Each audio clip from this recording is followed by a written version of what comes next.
జై శ్రీరామ్. భక్తిలో అనేక దశలు ఉంటాయి. ఆ దశలు ఏంటో చెప్తాను. మీరు ఎక్కడున్నారు, మీ దశ ఏంటి, మీ పరిస్థితి ఏంటి అనేది ఒకసారి అర్థం చేసుకోండి. మొదటిది నాస్తికత్వం. అసలు దేవుడు ఉన్నాడన్న నమ్మకం లేదు, ఆ స్పృహ లేదు, పక్కన పెడదాం. సరే, దేవుడు ఉన్నాడేమో, ఉండొచ్చు, ఇంతమందిలా చెప్తున్నారు కాబట్టి దేవుడు ఉంటాడు అని కొంత డౌట్తో ప్రారంభమయ్యేది మొదటి దశ. ఉంటాడు కాబట్టి అప్పుడప్పుడు గుడికి వెళ్ళడం, అప్పుడప్పుడు అకేషనల్గా, అంటే పార్ట్ టైం భక్తి. అంటే ఇప్పుడు ఉగాది వచ్చింది, గుడికి వెళ్తాడు, సంక్రాంతికి గుడికి వెళ్తాడు, ఇంకేదో కృష్ణాష్టమి గుడికి వెళ్తాడు, కృష్ణాలయంకి వెళ్తాడు, శ్రీరామనవమికి రామవారి గుడికి వెళ్తాడు, శివరాత్రికి శివాలయంకి వెళ్తాడు. ఇది ఈ సగటు భక్తుడు అనమాట, పార్ట్ టైం భక్తి. అప్పుడప్పుడు ఇంట్లో అకేషన్గా కూడా దీపం వెలిగిస్తూ ఉంటారు, అగరబత్తులు తిప్పుతూ ఉంటారు. ఇది ప్రాథమిక దశ. కనీసం ఉన్నాడేమో అన్న డౌట్ అనమాట. దీన్ని దాటి నెక్స్ట్ లెవెల్ ఏంటంటే, ఒక గుడికి వెళ్ళాలి, లేకుంటే ఇంట్లో ఒక దీపారాధన చేసుకోవాలి, కొంత అగరొత్తులు తిప్పాలి అన్న ఒక స్పృహ, ఒక ఆలోచన. అంటే ఒక 5 నిమిషాలు 10 నిమిషాలు మనము టైం స్పెండ్ చేసేటటువంటి స్థితి వాళ్ళకు ఉంటుంది. ఇది రెండో దశ. అంటే గుడికి కూడా వెళ్తాడు, తరచూ గుడికి వెళ్తాడు, కాసేపు కూర్చుంటాడు. కొంతమంది అయితే సోమవారం శివాలయంకి వెళ్ళిపోతారు, మంగళవారం ఆంజనేయ స్వామి గుడికి వెళ్ళిపోతారు, శనివారం వెంకటేశ్వర స్వామి గుడికి వెళ్ళిపోతారు. ఇలా ఒక క్యాలెండర్ పెట్టుకొని గుడికి వెళ్ళిపోతూ ఉంటారు. ఆ గుడికి వెళ్ళాలి అని వాళ్ళకి అనిపిస్తూ ఉంటుంది. కనీసం గుళ్ళో కాసేపు కూర్చుందామని, గుళ్ళో కాసేపు టైం స్పెండ్ చేసే మానసిక స్థితి వాళ్ళకు ఉంటుంది. They love spending the time in temple. కొంతమంది ఇంట్లో పూజ చేస్తారు, కాసేపు పూజ చేసి పూలతో అలంకారం చేసి ఇవన్నీ చేద్దామని అనుకుంటూ ఉంటారు. ఇది నెక్స్ట్ దశ. ఇక్కడ ఏంటంటే చాలామందికి వాళ్ళకంటూ ఒక వ్యక్తిగతమైనటువంటి ఒక ఆకర్షణ ఏ దేవుడి మీద ఉండదు. ఇక్కడ ఈ దశ ఏంటంటే ఒక సెక్యులర్ భక్తుల్లా ఉంటుంది. ఈ సెక్యులర్ భక్తుడు అంటే ఏంటి? అంతా ఒకటే, రాముడు, కృష్ణుడు, అమ్మవారు, శివుడు, వినాయకుడు అందరూ ఒకటే అండి అనేది. అంటే అందరూ ఒకటే అనేది పరమసత్యం, నేను దాని కాదనట్లా. ఆ తర్వాత ఆ ఒక ప్రాపర్ పాత్రలో వెళ్ళి అక్కడికి వెళ్ళాలి తప్పిస్తే ఇప్పుడు తనకి ఏమీ తెలియదు కాబట్టి అంతా ఒకటే అనుకుంటూ ఉంటాడు. అదనమాట, అంతా ఒకటే. సోమవారం శివాలయంకి వెళ్తాడు, మంగళవారం అయితే ఆంజనేయ స్వామి గుడికి వెళ్ళిపోతాడు. అంటే ఎవరు ఏ టయానికి ఏ విధంగా మనకు ఉపయోగపడతారో తెలియదు కాబట్టి అందరి అనుగ్రహం మనకు పొందడం మంచిదే కదా.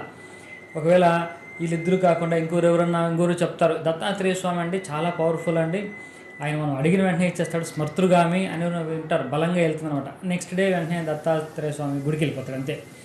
అంటే ఈ దత్తాత్రేయం కంటే స్వామి దక్షిణామూర్తి ఇంకా పవర్ఫుల్ అండి అని విన్నాడు అనుకో, వెంటనే దీని అడిగి వెళ్తాడు. అంటే ఎక్కడ ఏదో పవర్ఫుల్ ఉంది దేవుడు, అక్కడికి వెళ్దాము అని. మోస్ట్ పవర్ఫుల్ చెప్పండి అని అడుగుతుంటారు ఒకసారి. వీళ్ళందరూ కాదండి, మోస్ట్ పవర్ఫుల్ ఎవరని. అంటే అజ్ఞానంతో అడిగే ప్రశ్నలు ఇవన్నీ కూడా. వీళ్ళు ఆ గుడి, ఈ గుడి, ఆ దేవుడు, ఈ దేవుడు అలా చూస్తూ ఉంటారు అన్నమాట. బాగా సెక్యులర్, అంతా ఒకటే. అంటే తేడా ఏం ఉండదో, మళ్ళీ వాళ్ళకు వచ్చే రిజల్ట్లో తేడా వస్తున్నా వీళ్ళు ఫీల్ అవుతూ ఉంటారు. అన్నిటికీ సమానంగా వెళ్తుంటారు. అంటే ఏ భగవతత్వాన్ని కూడా రుచి చూడని వాళ్ళు వీళ్ళు. అంటే తత్వం జోలికి వెళ్ళరు ఎప్పుడు కూడా వాళ్ళన్నమాట ఆ స్థాయి. నెక్స్ట్ దశ కొంత విచారం చేస్తారు. వాళ్ళకంటూ ఒక చిన్న ఒక అఫెక్షను, ఒక అట్రాక్షను, ఏదో ఒక ఆకర్షణ ఒక రూపం మీద, ఒక తత్వం మీద స్టార్ట్ అవుతుంది. ఇక్కడ కొంత ఒక అసలైనటువంటి భక్తిలోకి వెళ్తున్నట్టు దాని అర్థం. ఇక్కడ ఒక మెట్టు ప్రారంభం అవుతుంది. రాముడు, కృష్ణుడు, శివుడు, అమ్మవారు ఏదో తెలియని ఒక ఆకర్షణ ప్రారంభమయ్యి అటువైపు వెళ్ళడానికి ట్రై చేస్తారు. ఇంకా అక్కడి నుంచి సాధన కొనసాగించాలి. ఇక్కడ వెళ్ళిన తర్వాత ఇక్కడి నుంచి సాధనే తీసుకెళ్తారు తప్పిస్తే ఏమీ చేయకుండా ఉంటే కాలక్షేప భక్తుడుగా మిగిలిపోతారు. కాలక్షేపమే, అదేంటి ఇదేంటి, దాని యొక్క సత్సంగంలో కూడా వచ్చి కాలక్షేప ప్రశ్న అడుగుతూ టైంపాస్ చేస్తారు. ఇక్కడి నుంచి సాధన చేయాలి. సాధన అంటే ఏమిటి? ఒక ఉదాహరణకి, అంటే ఇప్పుడు రాముడు అనుకోండి, అంటే రాముడి వైపు ఏదో కొద్దిగా ఆకర్షణ వస్తుంది. ఇప్పుడు రామనామాన్ని జపం చేయడం కానీ, రామాయణాన్ని పారాయణ చేయడం కానీ, రామాలయానికి వెళ్ళడం కానీ, అంటే రామతత్వాన్ని అర్థం చేసుకోవడానికి కొంత ప్రయత్నం చేయాలి. ఈ ప్రయత్నం కొంతమంది చేస్తారు, సాధన చేసి చాలా డీప్గా వెళ్తారు. డీప్గా వెళ్ళినప్పుడు రాముడు తప్ప ఇంకొకటి లేదు అనేటటువంటి భావనలోకి వెళ్ళిపోతూ ఉంటారు. అది నిజమే, రాముడు తప్ప ఇంకొకటి లేదనే సాధన చేయాలి. మన శాస్త్రాలు ఏ విధంగా చెప్తున్నాయంటే, మనం ఏ దేవతనైతే నువ్వు సాధన చేస్తున్నావో ఆ దేవుడే, అంటే పరబ్రహ్మ స్వరూపంగా భావన చెయ్యి. వినాయకుడిని నువ్వు సర్వశ్రేష్ఠుడిగా నువ్వు ఆరాధన చేస్తూ ఉంటే వినాయకుడే పరబ్రహ్మగా నువ్వు సాధన చెయ్యి. ఆ వినాయకుడికి స్వరూపంగానే మిగిలిన దేవతలందరూ కూడా ఉంటారు నీకు. కాబట్టి అమ్మవారినో శివుడినో విష్ణువునో ఈ విధంగా ప్రధానంగా మీకు ఏదైతే మనసుకు బాగా ఆకట్టుకుంటుందో ఆ రూపంలోకి చాలా డీప్గా వెళ్ళాలి. ఇక్కడ ఏమవుతుందంటే ఇంతకు ముందు దశలో అంతా అంటే ఏ తత్వము తెలియదు కాబట్టి ఒకలా ఉంటుంది. ఇక్కడ ఒక తత్వం గురించి తెలుసుకుంటూ ఉంటాడు కాబట్టి ఒక తత్వం పట్ల విపరీతమైనటువంటి ఆకర్షణ మనకు కలుగుతూ ఉంటుంది. చాలామంది ఇక్కడ వెళ్ళిపోతూ ఉంటారు. ఇక్కడ వెళ్ళిపోయి తప్పుదారులు కూడా కొన్ని ఉన్నాయి. ఏమిటి అంటే రాముడి వైపు చాలా డీప్గా వెళ్ళిపోయినాడు, కృష్ణుని కూడా తక్కువ చేస్తూ ఉంటాడు, శివుని తక్కువ చేస్తూ ఉంటాడు, ఇతర దేవీ దేవతను తక్కువ చేస్తూ ఉంటాడు. అన్నీ రాముడే అండి, రాముడు వినా ఇంకోట్లేదు, ఇక్కడ రాముడే పరబ్రహ్మం. కాబట్టి రాముడు ఒక్కరిని మనం ఆరాధిస్తూ సరిపోద్ది, ఇంకెవరిని ఆరాధించాల్సిన అవసరం లేదు. ఇది ముఖ్యం. అంటే ఒక అమ్మవారిని బాగా ఉపాసన చేసినవాడు అమ్మవారి అందరికంటే శ్రేష్ఠురాలు.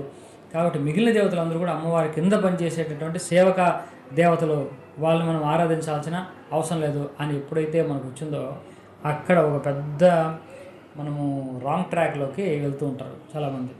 ఏమిటి అంటే నీ యొక్క జ్ఞానం అక్కడి నుంచి నీకు రావాల్సినటువంటి జ్ఞానం రాకుండా ఒక అజ్ఞానంలోకి వెళ్ళిపోతున్నాం. ఏమిటి ఆ అజ్ఞానం అంటే అమ్మవారిని తీసుకున్నాం, అమ్మవారు ప్రధాన దేవతగా ఆరాధిస్తూ ఉన్నాం, అమ్మవారికి స్వరూపంగానే భావిస్తూ ఉన్నాం. కానీ అమ్మవారిని ఏం జరుగుతుంది ఇక్కడ అంటే అమ్మవారిని ఆరాధన చేస్తూ ఒక రూపంలో ఆరాధన చేస్తూ అదే అమ్మవారిని ఇంకో రూపంలో నువ్వు తిరస్కరిస్తున్నావని తెలుసుకోవట్లా. అంటే సంపూర్ణ జ్ఞానంలోకి వెళ్ళట్లేదు వాడు. అమ్మవారు అంటే సపరేటు, అంటే సింహం మీద కూర్చున్నటువంటి 8 భుజాలు కలిగినటువంటి రూపమే అమ్మవారు. ఇంకా వెంకటేశ్వర స్వామి ఇంకోటి చూస్తే అది ఏం పెద్ద కాదు, దానికి పెద్ద విలువ లేదు, అది పెద్ద శ్రేష్టమైనది కాదు అనుకుంటున్నాం. మరి అమ్మవారే పరబ్రహ్మ అనుకున్నప్పుడు అమ్మవారు కాకుండా ఆ వెంకటేశ్వర స్వామి విగ్రహం ఇంకెవరో ఉంటే అది నీ భక్తి ఎలా పరిపూర్ణమవుతుంది? కాబట్టి అక్కడ కూడా అమ్మవారే ఉంటారుగా, అమ్మవారు ఆ రూపంలో ఉన్నారు. అంటే అమ్మవారిని ఒక రూపంలో నువ్వు ఆరాధించుకొని నువ్వు ఏదైతే రూపాన్ని పెట్టుకుంటే దాన్ని తీసుకొని ఇంకో రూపంలో అదే అమ్మవారిని నువ్వు తిరస్కరిస్తున్నావు, అది తెలుసుకోలేకపోతున్నావు. కాబట్టి ఇక్కడ అది చాలా ఇంపార్టెంట్. దాన్ని దాటుకొని వెళ్ళినప్పుడు మనకు సంపూర్ణ భగవంతుని యొక్క జ్ఞానం లభిస్తుంది. అంటే భగవంతుడు ఏంటి, భగవంతుడి యొక్క స్వరూపం ఏంటి, అప్పుడు మళ్ళీ ఏకత్వం. ఇప్పుడు సెక్యులర్ అన్నారే ఇందాక, ఆ సెక్యులరిజం వేరు, ఈ సెక్యులరిజం వేరు. ఇప్పుడు ఎవరైతే నువ్వు ఏ దేవీ దేవతనైతే ప్రధానంగా ఆరాధిస్తున్నావో ఆ దేవత యొక్క స్వరూపమే అంతా, ఈ జగత్తంతా ఆ దేవత యొక్క స్వరూపమే. ఇక్కడ నీ నాన్న భేదం ఏమీ లేదు. ఇక్కడ మళ్ళీ శివుడు విష్ణువు అంతా ఏమీ లేదు, తత్వత అంతా ఒకటే. కానీ విచారం చేసే దశలో మాత్రము శివుడు విష్ణువు కాదు కదా, రాముడికి కృష్ణుడికి చాలా భేదాలు ఉన్నాయి. ఇది గ్రహించాలి మనం. రాముడు వేరు, కృష్ణుడు వేరు, రామతత్వం వేరు, కృష్ణతత్వం వేరు. స్పష్టంగా ఉంది కదా. మీరు చూడండి, కృష్ణుడు ఏం చెప్తాడు? కృష్ణస్తు భగవాన్ స్వయం అన్నాడు. మరి రాముడు ఏమంటాడు? ఆత్మానం మానుషం మన్యే రామం దశరథాత్మజ. కృష్ణుడు సాక్షాత్తు భగవంతుడు. ఆయన కోరుకుంటే ఆయన సంకల్పంతో వైకుంఠం నుంచి గరుత్మంతుడు దిగి వస్తాడు. శంఖ చక్రాలతో యుద్ధం చేశాడు ఆయన. కృష్ణుడు మానవుడిగా పుట్టాడు. కానీ రాముడు నువ్వెవరంటే ఏమంటాడు? నేను దశరథులకు పుత్రుడిని, నా పేరు రాముడు. ఇంతకుమించి ఇంకోటి మాటే మాట్లాడు. ఆ నారాయణ శక్తిని, నారాయణ తత్వాన్ని ఎక్కడెక్కడ చూపించడు. మరి ఈ తత్వానికి ఎంత తేడా ఉంది? మరి తత్వత భగవంతుడు ఒకటే అయినప్పటికీ కూడా ఆయన రకరకాల రూపాలలో, రకరకాల నామాలతో, రకరకాల లీలలు, తత్వాలు చేసి చూపెట్టాడు. శివుడు అంటే ఇంకా యోగ స్వరూపం ఒకటే అయినప్పటికీ కూడా, భగవంతుడు ఒకటే అయినప్పటికీ కూడా మరి శివుడు అంటే ఆ రూపమే, ఆ యోగ స్వరూపము, ఆ వైరాగ్యము, ఇది మనకు అది ఆ తత్వాన్ని మనం గ్రహించాలి. మళ్ళీ ఈ తత్వాలన్నింటినీ కూడా సమన్వయం చేసుకోవాలి. ఒకటే భగవంతుడు అన్నప్పుడు ఇవన్నీ సమన్వయం అవుతుంది. దేనికది ఎంత గొప్పది. నువ్వు ఎవరినైతే ఆరాధిస్తున్నావో, రాముడు అనుకోండి, అదే రాముడు బ్రహ్మగా, విష్ణువుగా, శివుడుగా ఉన్నప్పుడు ఆ విష్ణు రూపం, విష్ణు తత్వాన్ని గుర్తించు. ఆ విష్ణు యొక్క ఆభరణాలు ఏంటి, ఆయన ఐశ్వర్యం ఏంటి, ఆయన యొక్క పరాక్రమం ఏంటి, ఎందుకంటే స్థితికారుడు కదా. మరి అదే నారాయణుడు శివుడుగా చూసినప్పుడు ఆయన యొక్క రూపం యోగ స్వరూపం, ఆయన యొక్క దిగంబరత్వము, ఆయన విభూతి రాసుకోవడము ఎంత గంభీరంగా ఉంటుంది. ఆయన లీలలు, కథలు దేనికదే రుచి. కాబట్టి ఆ ఏకత్వంలోకి వెళ్ళినప్పుడు అసలైన జ్ఞానం కలుగుతుంది. ఇది అల్టిమేట్గా మనం చేరుకోవాల్సినటువంటి స్థితి. ఇక్కడికి వచ్చినప్పుడు అసలైనటువంటి సాధన ఫలితాలు మనకు సంపూర్ణంగా మనకు ఉంటాయి. కాబట్టి ఈ దశల్లో మీరు ఎక్కడ ఉన్నారో తెలుసుకోండి. అంతకంటే ముఖ్యమైనది ఏంటంటే ఇది ఆటోమేటిక్గా వయసుతో పాటు వచ్చే మార్పులు కావు. మనకు వయసుతో పాటు కొన్ని ఆలోచనలు మారుతూ ఉంటాయి జీవితంలో. యువకుడుగా ఉన్నప్పుడు ఉన్నటువంటి ఆలోచనలు వేరు, పెద్ద అయితే వచ్చే ఆలోచనలు వేరు. కానీ ఈ భక్తి సాధనలు మాత్రం ఆ విధంగా ఆయా దశలు మారితే నీకేం రావు. సాధన ప్రయత్నపూర్వకంగా మనం అడుగు పెట్టాలి. సత్సంగం లాంటి దాంట్లో చేరు, ఒక సత్సంగంలో చేరు. ఆ జర్నీ అలా కొనసాగుతుంటుంది. సత్సంగంలోకి వెళ్ళకుండా ఏమి చేయకుండా రోజు ఎలా ఉన్నాం అలా ఉంటే ఆధ్యాత్మిక మార్గంలో పురోగతి ఉండదు. ప్రయత్నపూర్వకంగా మనం ఒక స్టెప్ వేయాల్సిందే. నీళ్ళల్లో కొట్టుకొని పోయేవాడిని భగవంతుడు కాపాడుతాలే అంటే కాపాడుతాడు. కనీసం నువ్వు చెయ్యెత్తి పైకెత్తి కాపాడని అడిగితే కాపాడుతాడు. అది కూడా చేయకుండా కాపాడుతాలే అనుకుంటే నీకు ఏ దశలో ఎటువంటి మార్పులు కావాలో అవన్నీ ఇవ్వడానికి నువ్వు కారణ జన్ముడేం కాదు. కారణ జన్ములు కొంతమంది వస్తారు, ఒక కారణం కోసం వస్తారు. అప్పుడు వాళ్ళకి కావాలంటే కొన్ని కొన్ని సంఘటనల ద్వారా అలా టర్న్ చేస్తూ ఉంటారు. మనలాంటి వాళ్ళు ప్రయత్నపూర్వకంగా ప్రతిదీ గురువు ద్వారా స్వీకరించి ఆ పద్ధతి అర్థం చేసుకొని ఆయా సందర్భాల్లో వాటి సాధన చేసుకుంటూ పోవాలి. కాబట్టి మన శ్రీ గురు సత్సంగంలో ఎప్పుడూ కూడా ఇటువంటి భక్తి సాధన గురించి మనకు క్లాసులు ఉంటాయి. నామజపము ధ్యానము చేస్తాం. ఆసక్తి ఉన్నవాళ్ళు మా సత్సంగంలో చేరవచ్చు. స్వస్తి.